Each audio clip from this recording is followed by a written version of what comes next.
Hey, everybody. Good morning, good afternoon, and good evening. Welcome to Beekeeping for Newbies. Thank you very, very much for taking the time to listen. I do appreciate you. As always, feel free to reach out, Jeff at beekeepingfornewbies.com. Okay, well, this is going to be a continuation of the Bee Buzz. So this is going to be Bee Buzz episode 19.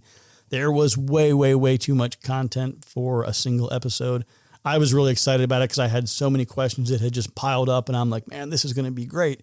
And then I'm looking and I'm like, oh crap, we have so many more. So we're going to jump right back in. No special introductions or chitter chatter or whatever else. We're going to get back to business and get to work here. Okay. Can you do a quick review of the queen cell types? So typically you're going to have three types of queen cells. You have swarm cells, emergency cells, and supersedure cells. So I'll go through and kind of hit them all individually. A swarm cell is something that you're going to see typically in the spring, or really it can happen anytime when the bees are crowded. There is a common misconception that I have this new colony. I can't believe they're swarming. This doesn't make any sense. Why would a brand new colony swarm? I literally had that question the other day. It's a valid question, right? I just got this colony. How can they be swarming? Well, I can take a mini mating nuke, and these little mating nukes, I mean, they have like frames on them that are about, 3 or 4 inches wide by 3 inches high. You get a group of, young workers in there, they will draw that comb up in a couple of days. The queen will come back from her mating flight. She'll lay the whole thing up. Like as soon as she starts laying, within like 2 days, the whole thing is completely laid up. And what are they going to do next? Swarm cell, right? So the swarm cell really comes down to either space, whether it's real or perceived. And I talk about this a lot about there's U space and there's bee space. The bees don't always see all the space that you do as being viable. And that's where you have to do some of those tricks we've talked about many times to make sure that they know, no, this really is for you. You need to use this. So if they feel crowded, if they feel like they're out of space, this is what triggers that thing within the hive, within the colony to say, all right, we need to make a queen cell. We need to plan to swarm. Queen cells, swarm cells are typically found in the lower third of a frame. Now, there are some exceptions to this. Sometimes, we try to break things down sometimes to be the way that we've organized them. Well, I have a box, and this box is my brood box. And above this box, since I'm doing a single brood chamber, above this box is honey. And above this box is more honey. So you have now created the brood chamber and honey configuration that you like. But the bees have a way of doing things that they like. Typically, if you just leave them to do whatever they want to do, the majority of the bottom, whatever it is, medium, deep, shallow, whatever it is, the majority of what's on the bottom is going to be brood. That may, depending on the size of it, go up into maybe occupy a third to a half of the next section above that. And then you'll have honey on the sides. And above that, it's usually all going to be honey, but it can sometimes even be brood up in there, depending on how things are organized and how she's moving and all of that. When I say that a swarm cell is typically on the bottom third of a frame, I mean that when we look at the frame as being the brood chamber. And what I'm saying is, let's say, for example, you had 2 deeps on, and the queen had been working in the bottom deep, worked her way up to the deep above that, and she's laying in that one.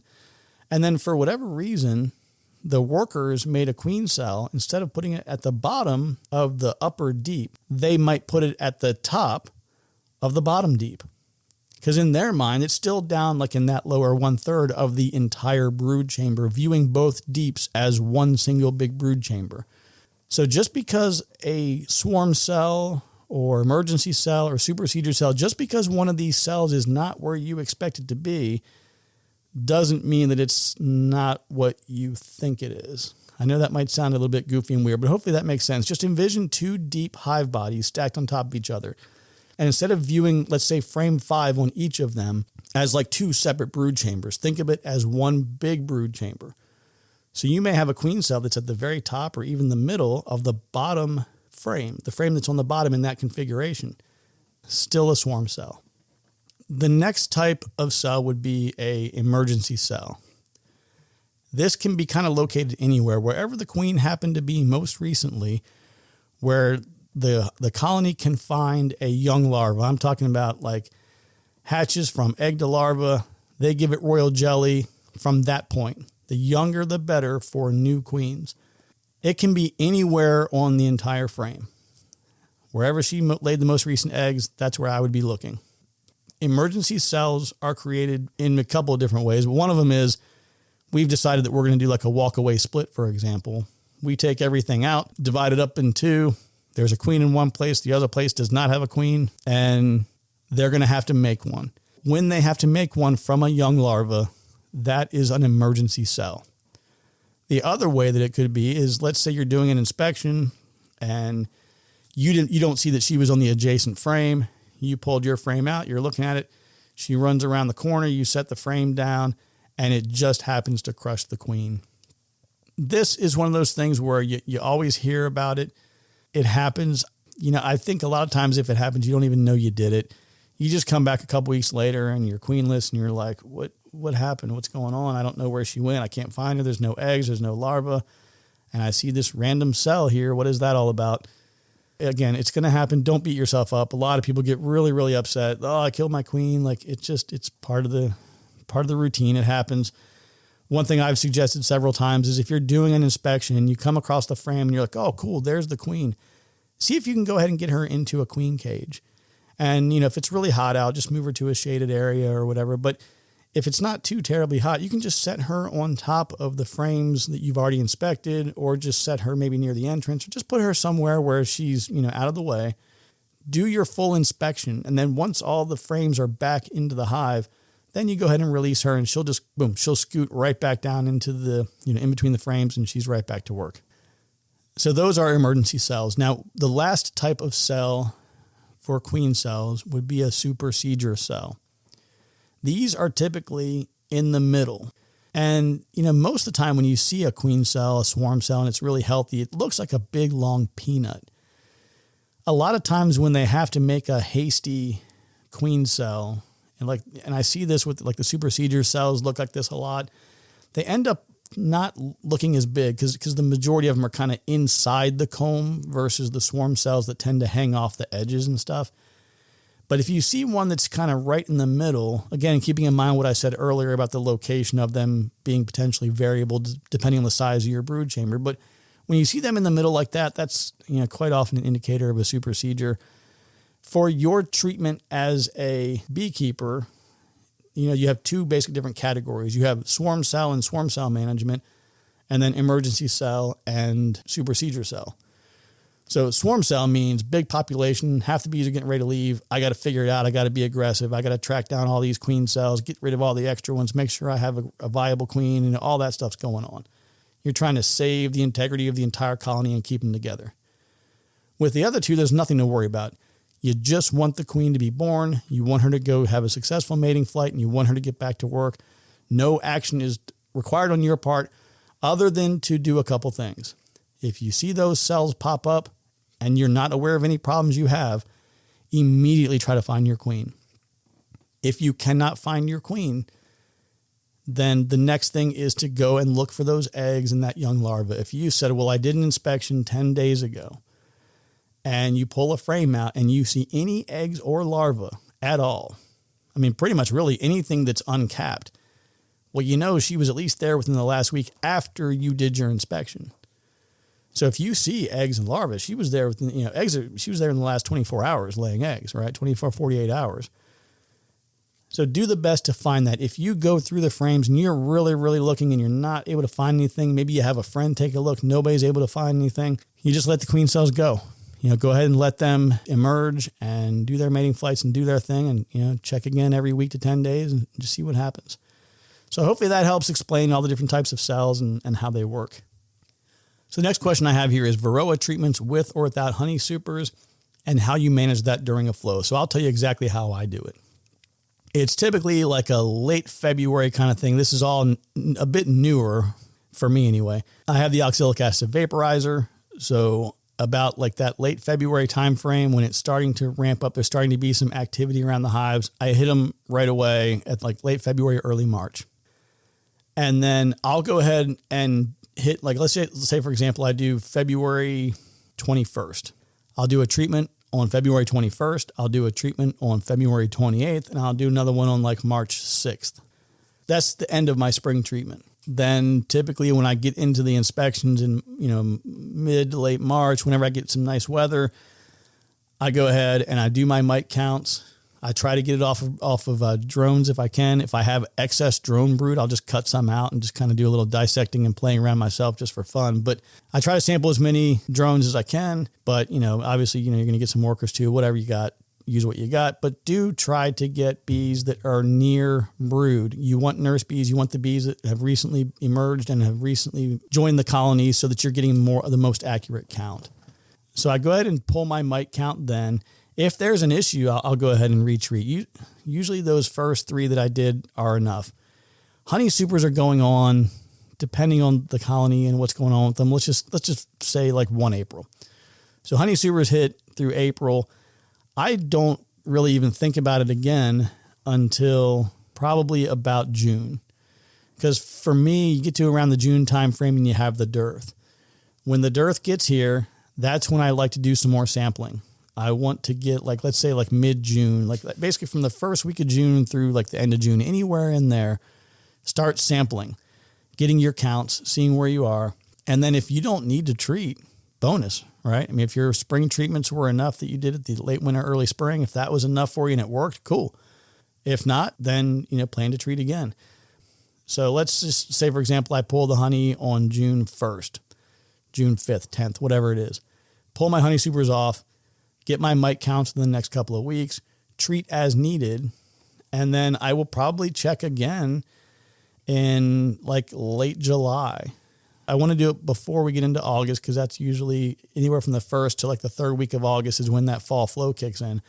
So late July, I want to pull my mite numbers again because the alcohol wash is cheap. It doesn't take, it's 100 bees. It doesn't cost a lot of money. It's really pretty effective if you do it right. So that would be the check that I do in the late July timeframe.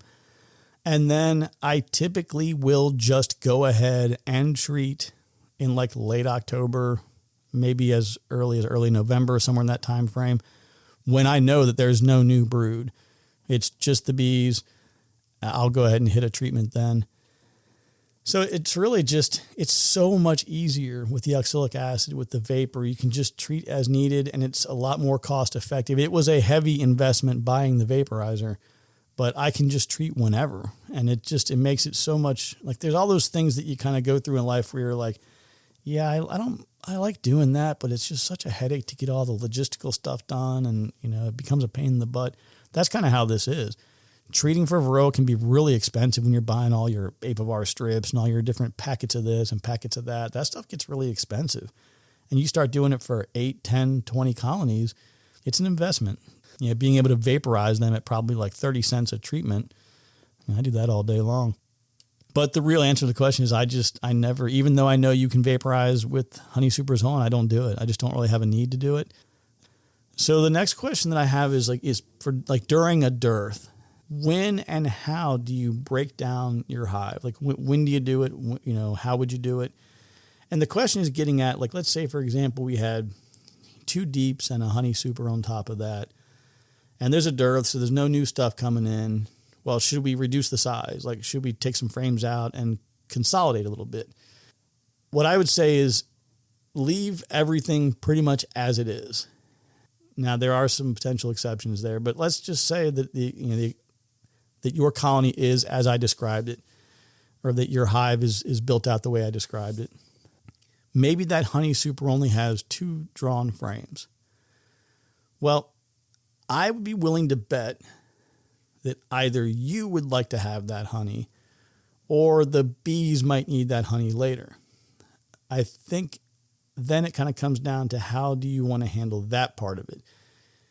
If, for example, let's say that the deep below it, the middle hive body, let's say there's 2 frames of honey on each side and you kind of have mostly unused brood frames in the middle, let's say, maybe a little bit of nectar on them here and there and some bee bread. And the bottom is, 1 or 2 frames of honey on the outside, and it's all just empty.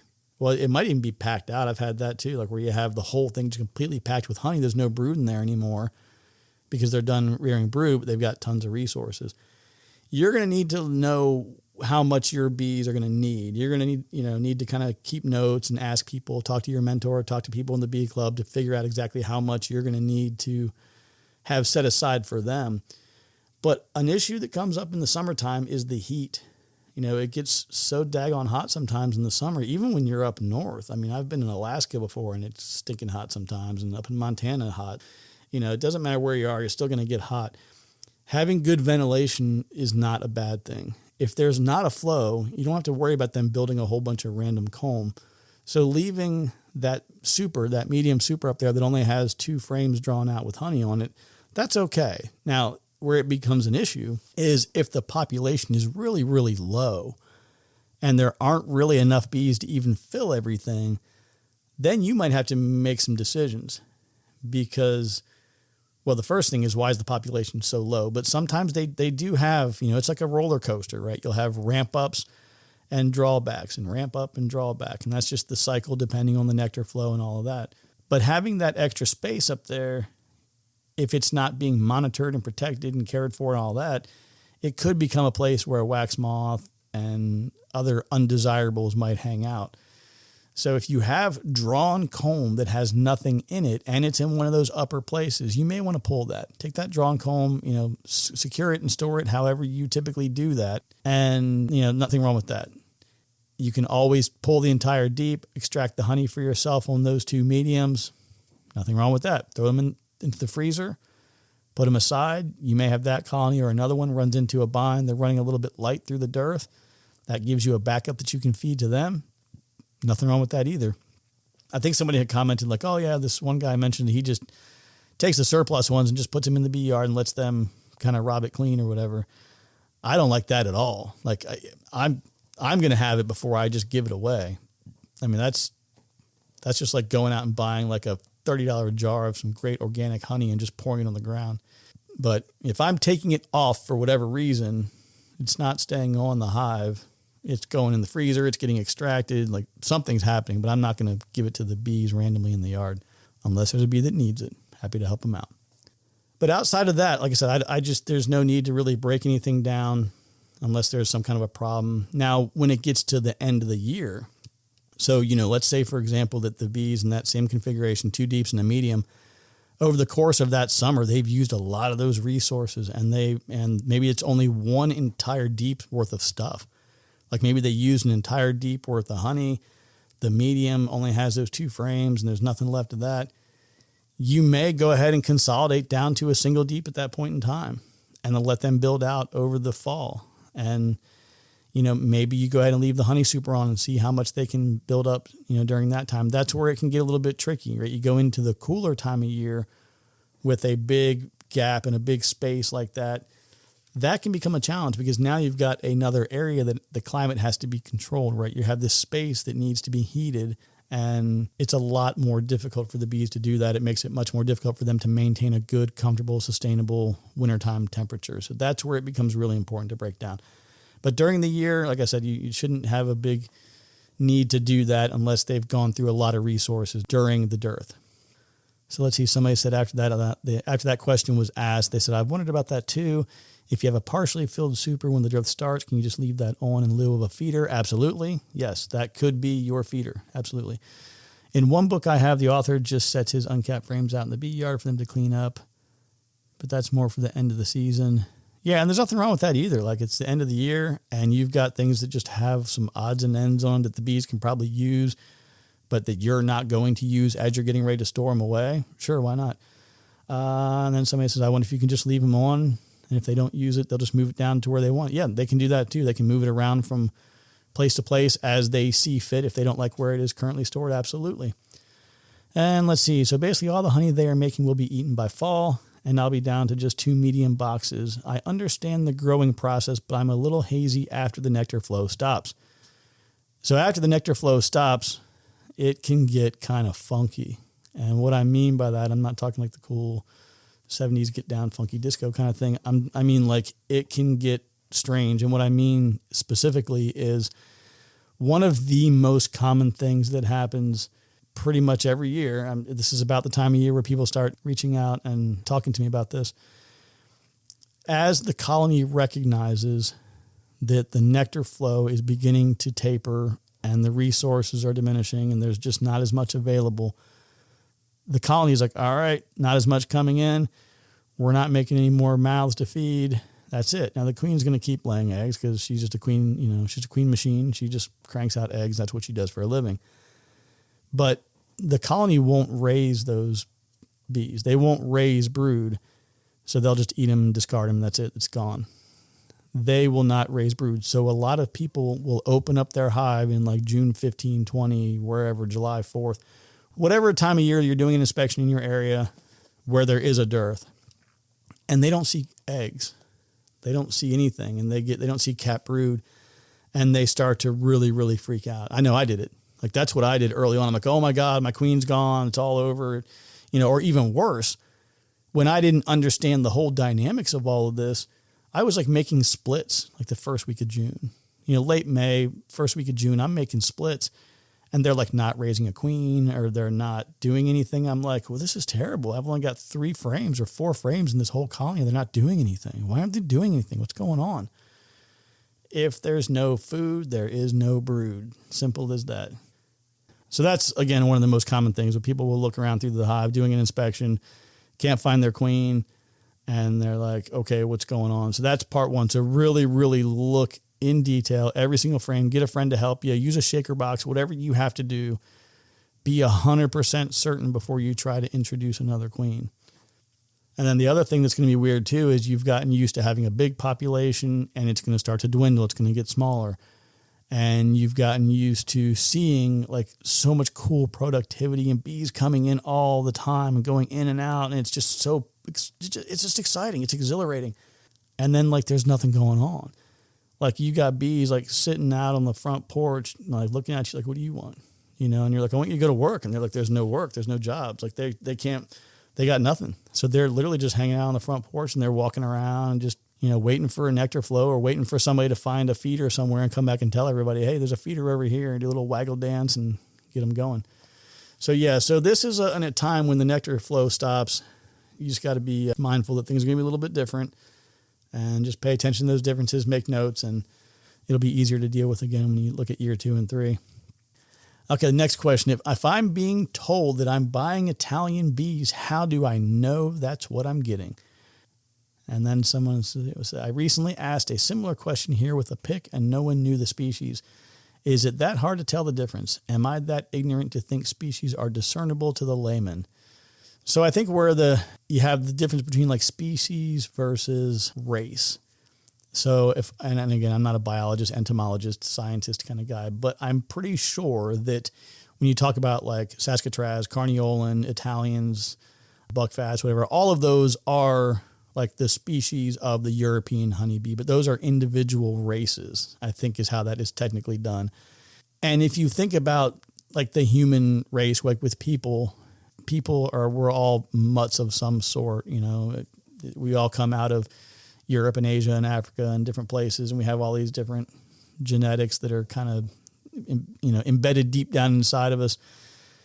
The bees are kind of the same way. And again, I'm just kind of like taking a little bit of a shot in the dark here. I'm not an expert with this, but if you think about it, let's say that I have purebred Italian bees that I'm raising in my bee yard. And the guy next door has a bunch of he's got Russian bees and Carniolans. And then my virgin queens are going out and they're mating with his drones. Well, now they're Russian Italian and they're Italian Carniolan. And so it's like, it doesn't take long. You're always, one virgin queen away from losing any kind of genetics. That's where I used to pick on the people who do the VSH queens. Like you're going to give me a VSH queen for $400 and her daughter queens are going to mate with a bunch of drones that have no VSH benefits to them at all. And it's a toss of a coin, like a 50-50 shot on every one of these drones as to whether or not you're going to have that, Varroa sensitivity. So I don't know. I think a lot of these places are just looking at the picture. I'm like, those Italian queens tend to have that really big, bright orangey kind of look to them. But I've seen other queens that are supposed to be Italians and they're as black as they can be. They're really, really dark. So I don't have a good answer on that one because, again, right, let's say I have an Italian queen. That Italian queen that I'm queen grafting, that I'm making those queen cells from, she mated with 20 or 25 different drones. So if those drones were anything else, any of those eggs I graft, I could graft and make 30 grafts and put them in there to my cell builder and have queens that come out, that are 5 different colors across all of them. So I don't have an answer for you on that one. I apologize. How often do you see more than one queen cohabitating, even if it's for a brief period of time, in a hive? I know that I have had more than one queen in a hive before. I know that I have had queens kill each other before. Like I know that some people, when it's time to combine hives at the end of the year, they just combine the hives and may the best queen win. I don't really like that idea, primarily because I just don't want to have basically having 2 colonies simultaneously balling the other as queens and then nobody has anything. So I prefer to kind of handle it that way. But I'll give you a couple of examples of when I have seen queens cohabitating. Example 1, you have a regular colony. They're getting ready to swarm. All of a sudden, really bad weather comes in and they need to swarm. They need to leave. Well, virgin queens are mated. Well, these are the daughter queens. So you have mother queen and daughter queens that are emerging. So let's say you have the first virgin daughter queen is born. She runs around and she starts stinging the other virgin queens inside the queen cells. Let's say that she gets that all worked out. And now you just have her and the mother queen. They will actually cohabitate with each other for a decent amount of time. I haven't studied it, so I can't say exactly how long they will go, but they're fine together in my experience for those few days while they're waiting until everything gets settled and the weather gets better and then they swarm. The other scenario where I've seen them cohabitate is the one where you have the divided deep setup. A lot of people are calling them resource colonies. I think of nucleus colonies as resource colonies, but you have a deep divided in half, 4 frames on each side, 4-frame nuke on top of that on each side, 4-frame nuke on top of that on each side. Then you put in a queen excluder, and then you put honey supers. In that scenario, queen number 1 will always stay on the left side. Queen number 2 will always stay on the right side. All of the workers can go up, over, around, and go anywhere they want to go. And nobody's killing anybody's queens. No queens are killing each other because the queens are physically isolated by the queen excluder. But no other bees are going around killing other queens. Those are kind of the 2 scenarios where I've seen them cohabitate together. I would love to have colonies where I could have 3 queens in there at the same time, just cranking out brood. But unfortunately, that's not really realistic. So that's all I've got for you on that one. Sometimes they will, for whatever reason, get along. I just haven't seen it a lot in my experience, but I have heard people talk about it. Should I still do inspections if my virgin queen is on a mating flight? I would say that you want to stay on your regular scheduled inspection time. Let's just say that, you reach in, you do an inspection, you're pulling frames out and you see, queen has hatched. And the queen, there's a hole right in the bottom of the queen cell. She's hatched. Other cells are either missing or they've got a hole in the side of them. And, you're like, okay, so she must be, you're looking all through the hive, everything. You find no queen. She's definitely on her mating flight. I want to see her hopefully in a week. So if I know at that point in time, she's already gone. So let's say it's a Saturday, I'm doing that inspection. She's already gone. So I'm assuming she left at the latest, she left maybe Friday. I'm going to come back and re-inspect again Saturday or Sunday the following week. That gives her 8 or 9 days. And I'm hoping to see some eggs. I may not. The mating flight may have taken longer than it should have. She may have come back, isn't quite ready to lay yet. But I want to always be inspecting on a regular schedule because it's not just about the queen. It's the general health of the colony. You're looking for foul brood, chalk brood, any kind of brood-related illnesses, small hive beetle, wax moth, any kind of robbing, any behavior, any moisture, anything that's going on that shouldn't be going on. You still always want to check for those types of things. I say just stay on your regular schedule, keep doing your inspections. And like I said, once you get through the flow and you're into more of a balanced time of year, depending on where you are and what your nectar flow looks like, you can push those inspections back to 2 weeks. I definitely don't recommend more than that. Yes, you can get away with it, but it just doesn't take long. If you get a little wax moth in there, right, and it gets in there 2 days after you did an inspection, you don't show up again for 3 weeks, that colony is probably gone. Same thing with the small hive beetle. They can show up and you're like, oh, look at the cute little beetle. He's just hanging out. What a nice little fella. And you come back 3 weeks later and there's like 400 of them, right? Like you got to be aggressive with that. You got to change those high beetle traps out. You just got some regular maintenance to do. And plus it never hurts to keep those frames moving so they don't get too hard to maneuver. If you leave frames in place for too long, they will continue to propolize them and really get them stuck together. And then it becomes a pain in the butt to get them out. And then you're stressed out because you're trying to remove these really, really heavily stuck frames. It just gets to be painful.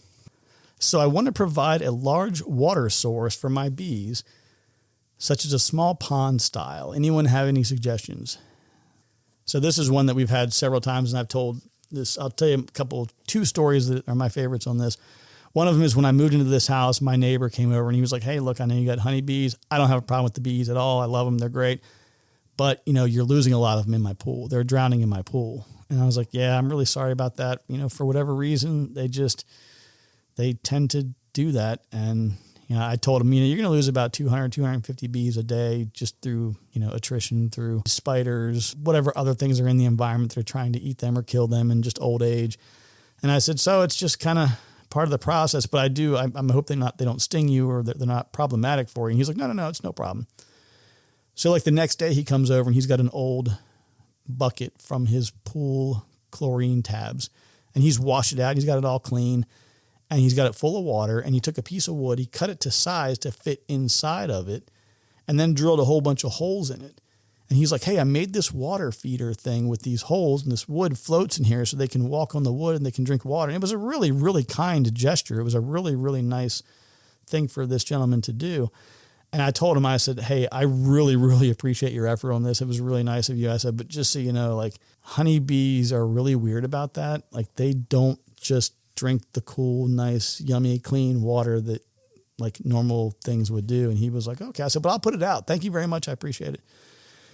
I put it out. I think over the course of the next 3 weeks, I think I saw bees on it, 4 or 5 times. You'd see a couple of them that were on it. But the problem is you now create a mosquito breeding ground. So like I had to empty it every day and put fresh water in. But again, it was a really kind gesture, which I do appreciate. But the bees had no interest in it whatsoever. But down at the apiary, there is a puddle that's about 50 feet away from where most of the colonies are. And there is this puddle. It's about 4 feet in diameter, probably. The bees are always it's a muddy, gross puddle. I've posted pictures of it in the Discord room and stuff. It's the muddiest, just a gross puddle. And they're all over it drinking that funky water. So I would not go to any great length to try to make a watering, like a watering hole for them or whatever. If you wanted to make something already that was part of your plans, just create a little section off to the side where you put a container with a bunch of dirt and grimy, gross stuff in it, and they'll probably go just drink out of that.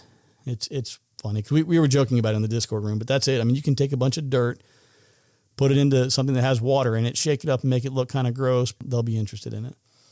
Alrighty, the question came up about plastic foundation and the quote pre-wax that comes with it.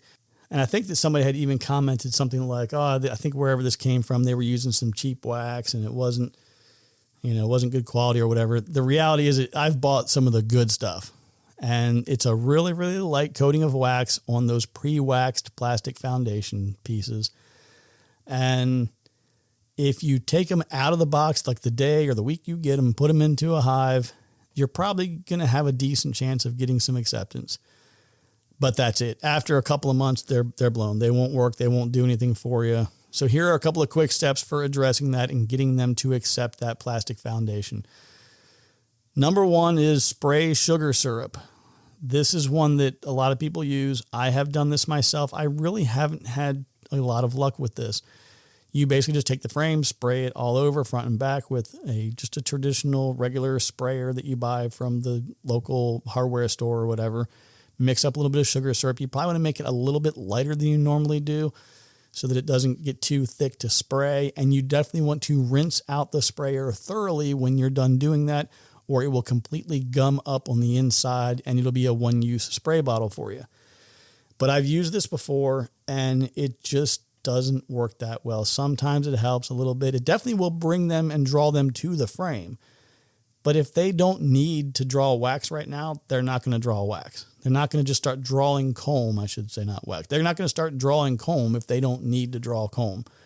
But hey, they're always going to enjoy a sugary snack, so there is that. The next approach would be to melt wax. We've talked about this, right? Taking some, wax foundation that you already have, or taking some honeycomb you have, however you want to do it, and go ahead and melt that down. And you can use a little roller or a paintbrush. I always start at the top where the plastic foundation meets your wooden frame on the top, or if it's all plastic, just at the top where the top plastic meets the foundation kind of plastic. Start at the top. Make sure you get the top on both sides done well. If you at least have that done really well, it gives them sort of a starter strip. But if you have enough wax, go ahead and wax the entire thing, and that's going to be great. If you don't have anything that you can melt and roll on, kind of in a pinch, what I've done is I've taken just a hunk of burr comb or a hunk of old wax and just kind of rolled into a ball and just rub that on. Like if you've ever been on if you were a kid and you had one of those old sleds with the rails on them and the runners, you just like you're waxing that, or if you're waxing a surfboard, same kind of thing, right? Just grab the wax, run over it, both sides, and you're done. Oh, and if you see them, one thing that happens quite a bit I've seen with plastic foundation and some of these different types of different manufacturers, but the bees will be drawing up comb, and they will draw a nice, beautiful, pretty comb. But instead of drawing it off of the foundation, they will hang it from the foundation. Get on that early. Don't let them do that, because then you end up with them laying on the front of the foundation, the back of the foundation. You can have the queen or other bees on the back. You're pushing frames in and out. Now they're larger than they should be. The queen could be in the back, and you could squish it in between a couple things when you're reinserting the frame and you crush your queen.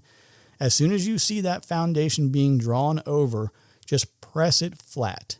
Just go across the whole thing and press it flat. You don't have to squish it really crazy. Just get it to where there's nothing around the edges that allows them to walk under it, and get it just flush to the plastic comb that's underneath, and just flatten it out. Once the actual comb itself is there, they can draw it back up and, move it into whatever shape that they want to do. That's the more labor intense part of it, is for them to actually generate the wax itself. Once it's generated and it's there, they can draw it up and redraw it the way they want. But don't let them draw that kind of wonky comb like that. Next on the list, we have keeping a smoker lit. The key that I found to a smoker, and there's lots of different ways and things that are advertised and sold that you can use to light the smoker, keep the smoker going or whatever. I use a little propane torch to light it, and I do it just like I do a campfire. I do pine needles and a little bit of leaves, and if you have some straw is fine. Little sticks, pine cones, whatever's laying around. I just get a mix of things. Some of it's really small and fine. Some of it's a little bit larger. And again, going back to the campfire analogy, you want some stuff that's going to burn really, really quick and hot to get going. You want some stuff that then catches fire and is going to burn for a long time. So that's the real trick, is getting a good mix of things in there and just kind of packing it in.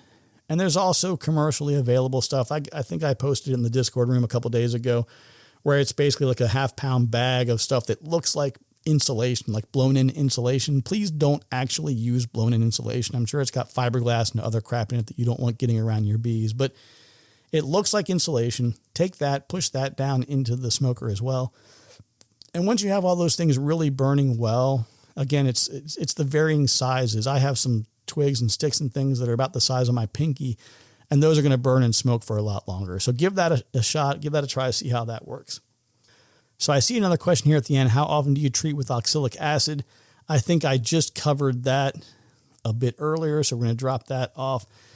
And the last question that I have here for the day, it's not a question, it's actually a clarifying statement. I've made the statement on more than one occasion. Particularly, I heard it today when I was reviewing the winterization episode. When I say wet bees are dead bees, I don't mean that a honeybee flying around in the rain is not going to survive if she gets wet, right? I don't mean that. The context with which I made the statement is around bees getting wet in wintertime when they are inside the hive overwintering, and the heat from the cluster combined with the cool air from the outside causes condensation to form on the sides and the roof, primarily like the roof of the hive, and it will form drops, and those drops will then drip onto the bees. It gets them wet and they will die. So when I say wet bees or dead bees, I am strictly and specifically referring to in an overwintering condition when it's really cold out. And again, that's primarily a lack of ventilation. You do want a lot, a decent amount of cold air to still come in to offset that. Whole different discussion. But yeah, wet bees or dead bees is not relating to anything during a regular flow or normal day-to-day life. Well, everybody, it looks like we made it through this episode as well. I can't believe the amount of time we took here. I really thought I was going to get all this into one episode, but these questions have been building up for a while, and I'm glad we got to them. As always, feel free to join the Discord room. If you go to beekeepingfornewbies.com, that's NEWBEES.com. There's a link there at the top of the Discord page. Feel free to join us, come in there, ask questions, participate. If you're a beekeeper and you've got a lot to share, by all means, we want to hear what you have to say as well. There's tons of great folks in there chit-chatting all the time. And, if you have questions for me, again, it's Jeff at beekeepingfornewbies.com. And what else do we have? Oh, hey, hit us up on YouTube. Check us out on it's youtube.com/@beekeepingfornewbies. I think that's about all I got, folks. So I'm going to let you go. Be kind to one another. And I love you. There's nothing you can do about that. Take care.